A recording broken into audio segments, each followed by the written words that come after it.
Lano dati Bible yo. Dapat man nga lukatan niyo iti 2 Timothy. 2 Timothy chapter 3. Basahan tayo dito eh. 2 Timothy chapter 3 verses 1 to 9. Allahan nga dito iti adal tayo nga misusaran tayo nga background. 2 Timothy chapter 3 verses 1 to 9. Kunana, but realize this, that in the last days, difficult times will come. For men will be lovers of selves, lovers of money, boastful, arrogant, revilers, disobedient to parents, ungrateful, unholy, unloving, irreconcilable, malicious gossips, without self-control, brutal, haters of good, treacherous, reckless, conceited, lovers of pleasure rather than lovers of God, holding to a form of godliness, although they have denied its power. Avoid such men as this. Verse 6.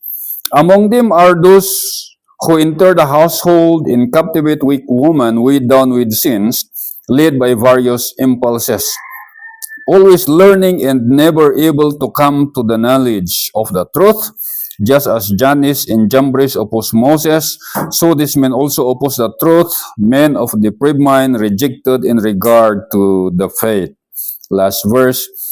But they will not make further progress, for their folly will be obvious to all, just as Jannes and Jambres' folly was also.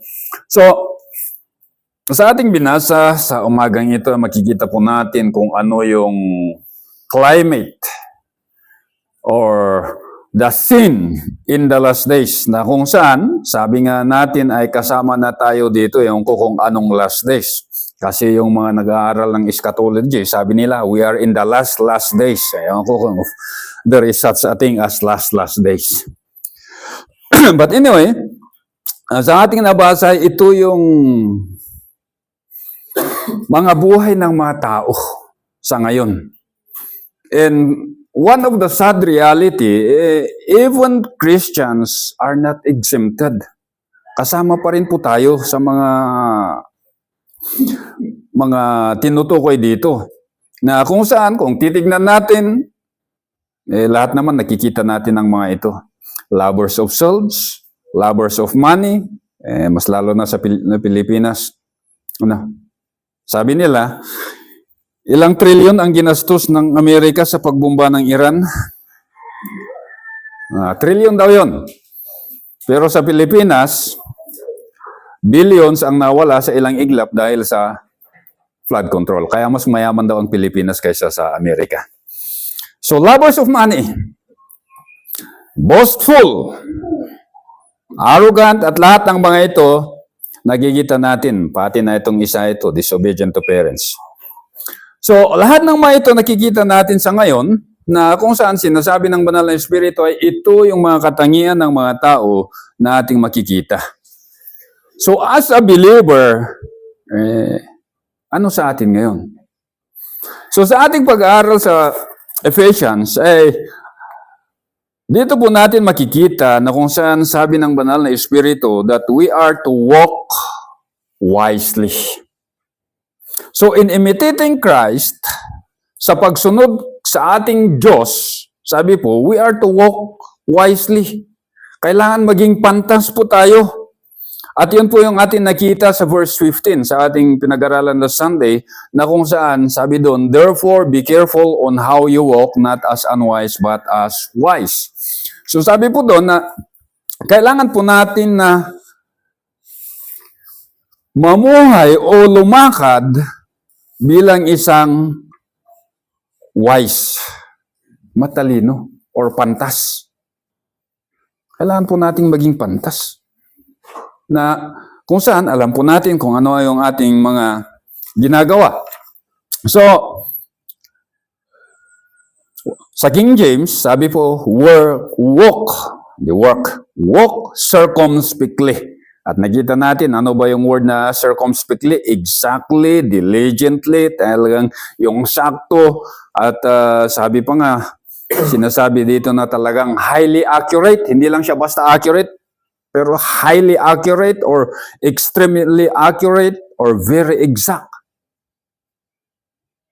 na naaayon na kung saan sabi sa verse 1, sabi doon, be ye imitators of God.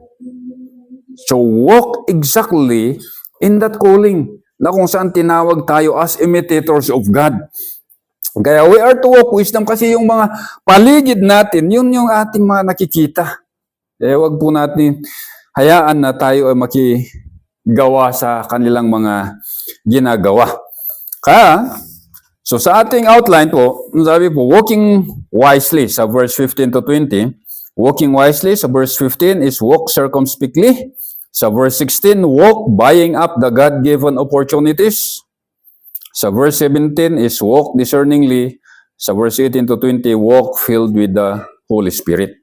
So, sa verse 16, sabi po, making the most of your time because the days are evil. Sa King James, mas gusto ko sa King James, sabi po, redeeming the time because the days are evil. So sa ating binasa kanina sa 2 Timothy chapter 3, ay makikita po natin kung gaano ka-evil yung mundo na ginagalawan natin sa ngayon. Saan ka man lumingon, there is evil everywhere. Saan ka man mapunta? O, hindi ka talaga makatakas. So, sabi ng Banal na Espiritu sa mga Kristiyano, sabi, redeeming the time. Pwede ba nating i-redeem? So, ano ba kasi ang word na redeem? Ang nagamit po dito is exagorazo. Ibig sabihin, to buy from the marketplace. Or to buy up, to acquire up, or to purchase from the marketplace. You buy. At nagamit ang word na ito patungkol po sa ating bilang mananampalataya, yung sabi ni Kuya Eric kanina, nasa langit, ay makikita mo doon yung mga redeemed. The redeemed people of God, na kung saan yung mga tao na tinubos ng Diyos sa pamamagitan ng dugo ng ating banal, ang ating Panginoong Hesus, yung kanyang banal na dugo. So we have been redeemed. Pero dito, yung word na nagamit na redeem ay patungkol po sa paglakad ng isang mananampalataya. So in walking wisely, sabi, we are to redeem the time. We are to buy back or we are to buy out. Bilhin natin ang mga oras. Problema, wala tayong piso na pangbili. Sabi nila, time is gold. Kaya, kailangan natin ng milyones para mabili ang oras. Pero dito, redeeming the time, pinapakita dito, ito yung isang present middle, ibig sabihin, it is a personal, willful, intentional decision na nanggagaling sa mga mananampalataya to buy up the time na bilhin nila ang kanilang mga oras. So ano bang ibig sabihin ng redeeming the time? So, in the secular scene, kung saan, sa kanilang kapanahunan noon, gaya din natin ngayon, meron yung mga fiesta, di ba? O yung mga market day. Kasi hindi lahat ng araw ay market day. Hindi lahat ng lugar ay marketplace. So sa kanilang kapanahunan, there is a designated time for market day and there is a designated place. Kaya, itong mga businessman ay talagang inaabangan nila yung araw na iyon. At pati din yung mga mamimili ay talagang they are looking forward for that time. It's just a single day. Isang araw lang yun. Buti sa atin sa mga fiesta-fiesta kasi sa Baguio, sa Panagbenga, that is 1 month. Sa Strawberry sa Trinidad, 1 month. Pero in some other places, Gaya ng noon sa Natubleng, nung pumupunta kami sa outreach doon sa Nabalikong noon, minsan wala kaming madatingan na mga tao sa church. Bakit? Umakyat sila sa Natubleng na magbinta at bibili. Kasi that is the only day for market day. Kaya minsan, yung mga Kristiyano doon ay talagang nasasakripisyo yung kanilang oras ng panambahan. So, with that, makita po natin na kung gaano yung mga tao sa secular world ay ginagamit nila yung word na redeeming the time kasi alam nila na pagkalipas ng araw na yon, they have to wait for another opportunity to come. So dito, bilang isang mananampalataya, ay binibigyan tayo ng isang exhortation na kung saan sabi, redeeming the time. Present middle. Na sana naway magkaroon tayo ng deliberate decision to use every God-given opportunity to serve Him in the household of faith.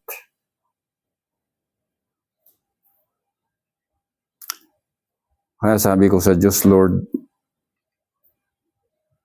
I think this is isa ito sa aking problema. May isang ito yung problema ko. Hangko mo ngamang gatang iti oras ko numamingsan. Apay nga hangko mo ngamang gatang iti oras ko. Kasi, we have a lot of time to read the Bible. We have a lot of time to pray. Ang dami pong oras na binibigay ng Diyos para makapagbisita, makipag-fellowship sa kapwa mananampalataya. But then, we are just letting the opportunity go by. Kaya sabi ko sa Diyos, ay, narigit nga talaga tikaste ka. Kaya kung titignan natin dito, yung nagamit po is present middle. Present middle, ibig sabihin, this is a continuous action, tuloy-tuloy ito na gawain ng isang mananampalataya, na bilhin natin, we will use our time, yung mga God-given opportunities para to worship Him and to serve our fellow Christian. Pero yun nga, yun yung mahirap. Kaya nga din, sabi din sa Colossians. Sa Colossians chapter 4 verse 5, sabi po, walk in wisdom toward them that are without, redeeming the time.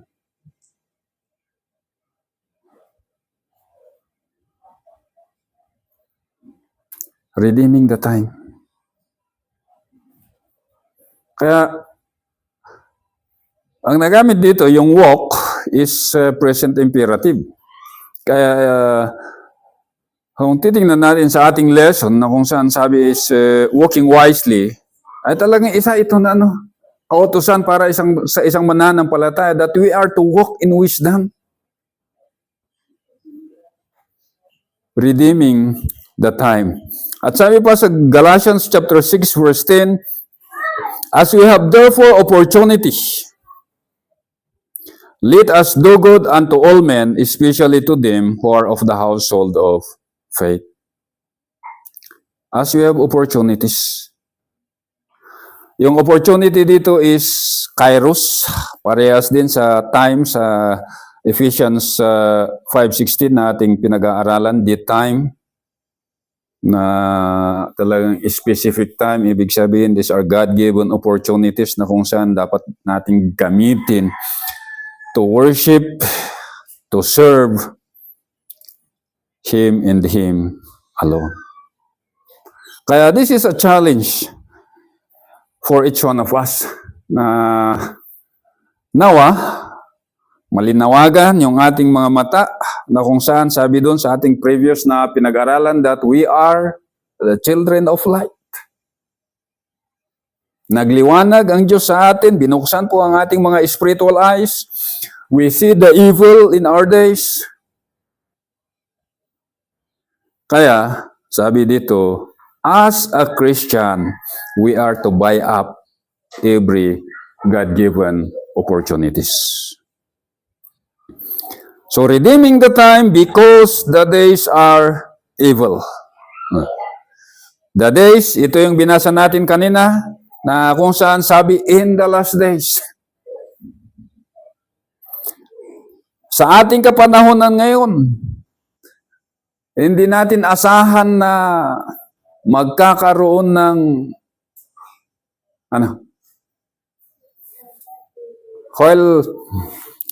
while most Christians are praying for better days ahead, the scripture otherwise see the opposite. Na sabi po, sa ating kapanahonan, wala. The world is not getting any better. Kaya, ito yung exhortation para sa atin mga Kristiyano. So, kung titignan natin dito, sabi, because the days are evil.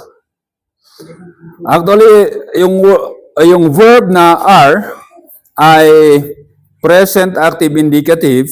So, dito, pinapakita na yung last days na ito, yung mga araw na ito, lahat, it is continually characterized by proneness to active evil. Kaya talagang pasama ng pasama ang mundo na ginagalawan natin. Pasama ng pasama.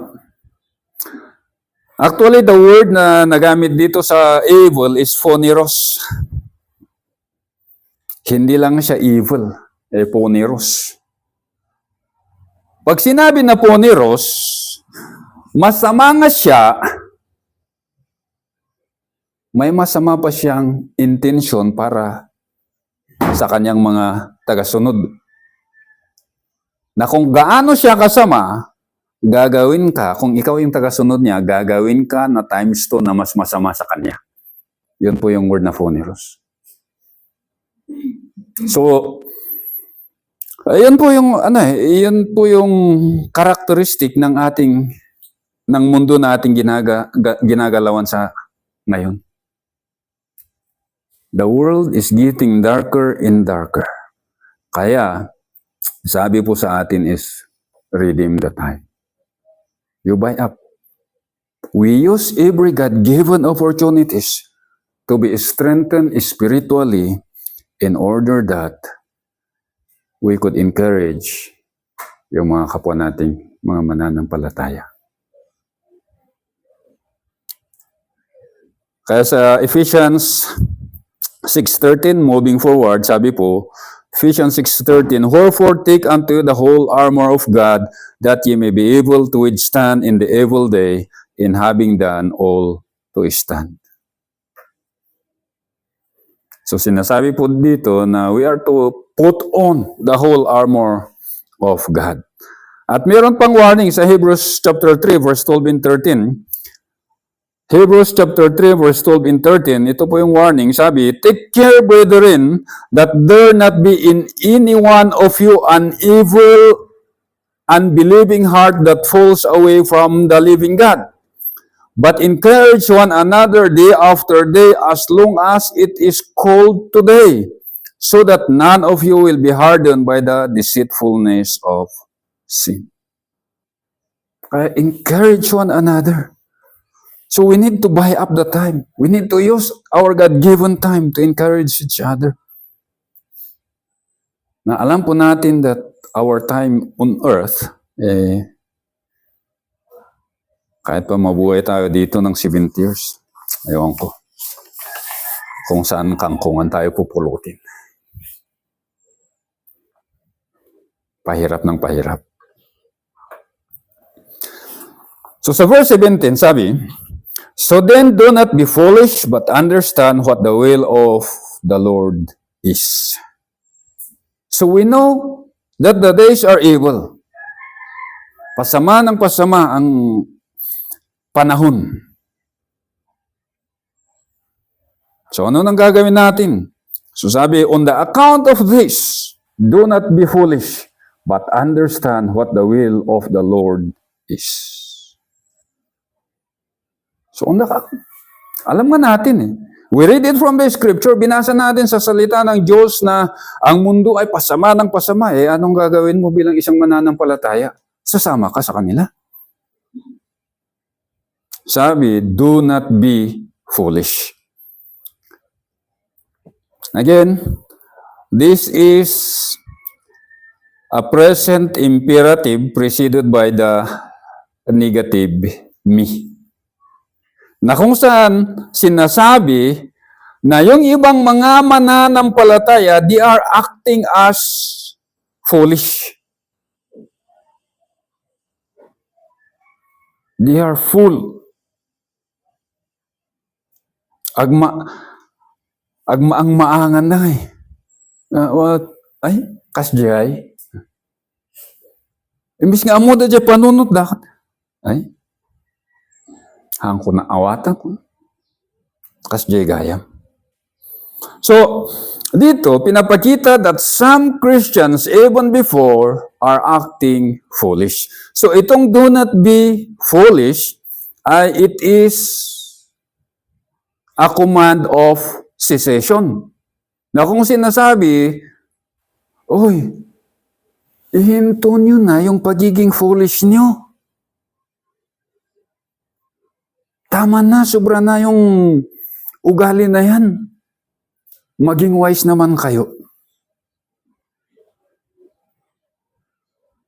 Kaya sa ating pinag-aaralan, sabi, walking wisely.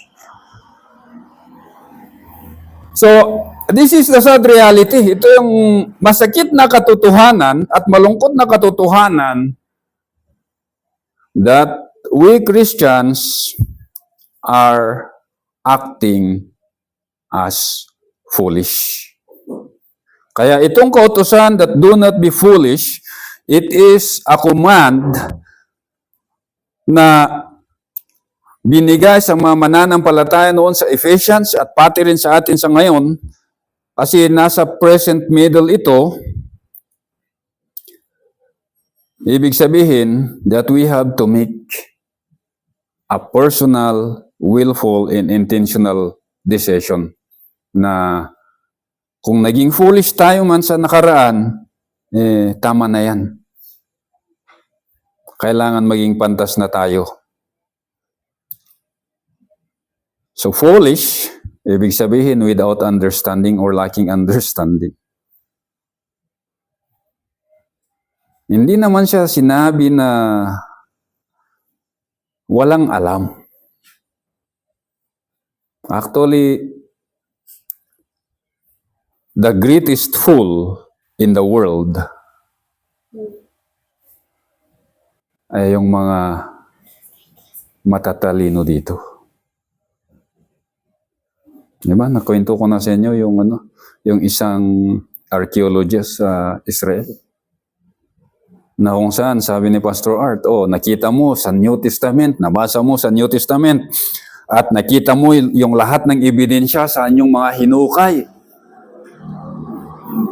Na yung Kristo of the New Testament, sabi niya ay totoo. So yung challenge niya sa archaeologist, sabi niya, do you now place your faith in the Christ of the New Testament? Sabi ng archaeologist, no. So nakita niya so sometimes the greatest fool, yung minsan yung mga matatalino. So pasalamat tayo kasi minsan sa buhay natin ay binuksan ng Diyos ang ating spiritual na pangunawa at nakita natin yung mga katotohanan sa salita ng Diyos. At minsan din, bilang isang mananampalataya ay naliligaw din tayo, nagiging foolish tayo, nakikinig tayo sa mga sabi-sabi sa tabi-tabi na dyan. At hindi natin sinusunod yung mga kautusan ng salita ng Diyos. We have acted foolishly. But then, the command, sabi, is stop being foolish. So, anong gagawin natin? Sabi, but understand what the will of the Lord is. Kailangan natin intindihin o nawain kung ano yung kalooban ng Diyos sa atin. So makita natin dito yung word na but.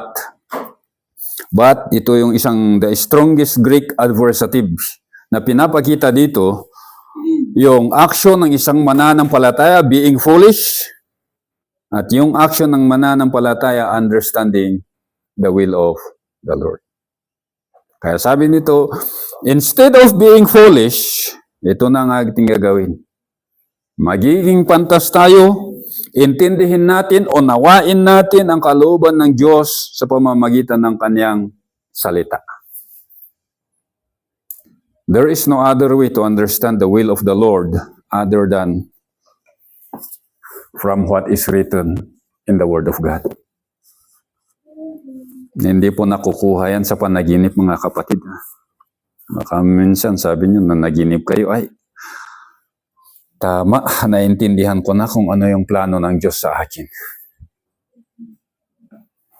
Hindi po. So sabi, understand, this is a present active imperative. Ibig sabihin that we have to gather up our mind. Gathering our mind. Saan ba pumunta yung inyong isipan? Kasi, sabi, they have been acting foolish sa preceding phrase. Kaya sabi, yung understand is you gather your mind together, you put together yung mga katotohanan na ating natanggap sa salita ng Diyos, at saka, anong gagawin? I-apply sa pang-araw-araw na buhay. So the word understanding here, suniti, is apprehension in application of the will of God. Hindi lang naintindihan na unawaan sa isipan, kundi pati sa ating mga gawa, nakikita yung salita ng Diyos. Kaya it is apprehension and application of the revealed will of God na ating nabasa sa Kanyang salita. Again, this is a present imperative, sabi ko kanina, so it is a continuous command. Ito ay tuloy-tuloy na kautusan para sa atin, na hindi ibig sabihin na nakabasa na tayo sa ngayon, ay apply natin, o bukas pwede nang mag-recess, mag-break muna, time out. Hindi po ganun. We read, we understand, we apply every day, day in and day out. Ang pagiging Kristiyano po ay 24/7.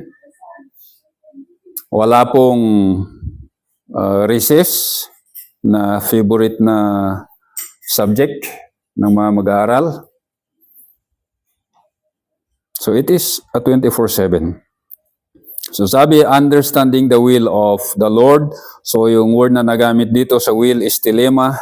Ito yung predetermined will.